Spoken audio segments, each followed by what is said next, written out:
Hey, ACP here, coming at you with a new adventure. I thought that it wasn't enough to have worked on an old Jag and an old 911 over here, and there's a couple MGs out front.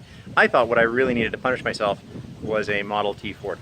Not only a Model T Ford, but a Model T Ford that was restored in 1961 and last driven sometime in the 1960s. The cool thing is it's extremely original.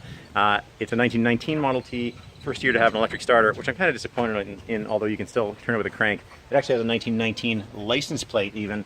Some of the brass features, oil lamps. It doesn't even have a brake lamp on the back. It only has an oil lamp on the back, which I might have to update with an actual brake light. L-head Ford 4-cylinder engine with an innovative little carburetor and an aftermarket distributor. These cars didn't actually have distributors, but in 1961 they offered, there was available an aftermarket distributor system so that it wasn't waste spark magnetos running the car. So this is like a super advanced one. The belt is already shattered and off, although I have had it running and boiling over. So the cooling system needs attention. The brakes need attention because when I got it in the driveway and tried to pull on the handbrake, it kept going, and you haven't really been afraid until you've been in a Model T Ford, which doesn't work like any other normal car with its controls, and then realize that not only do you not really know how to operate the brakes, but it doesn't really even have any. So the next order of business is figuring out the brakes. I just took off the rear wheel, which is kind of an interesting experience, because all that holds on the entire rear wheel is a nut. And it has these brakes, which by the way don't operate on a foot pedal. That's just the handbrake. There is no foot pedal wheel brake.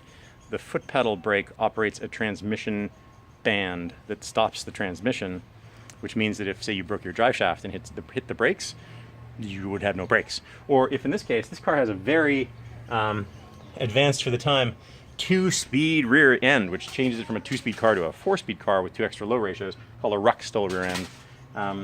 That was a period option aftermarket that the dealers installed, Henry Ford approved of. So the only actually aftermarket option that Henry Ford approved of. So it has that. But the problem is that can get locked in neutral. It happens all the time.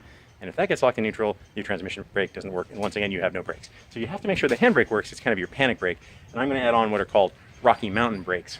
So called for people who lived in the Rocky Mountains in the day, who actually needed foot brakes. It's another period upgrade, not approved by Henry Ford, but we're going to add that to this car, and I'll walk you through how that happens. But for the moment, we have some brake pad left from the 60s. That's actually that's a later spec of brake pad than would have originally been on the car.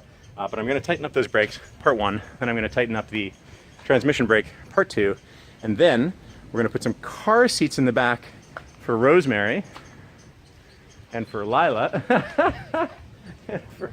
There she is, and for Lila, so that we can putt-putt around Hollywood and Los Feliz in our new 99-year-old Model T Ford. What do you think of the car, Rosie? Terrific! Terrific. Stay tuned.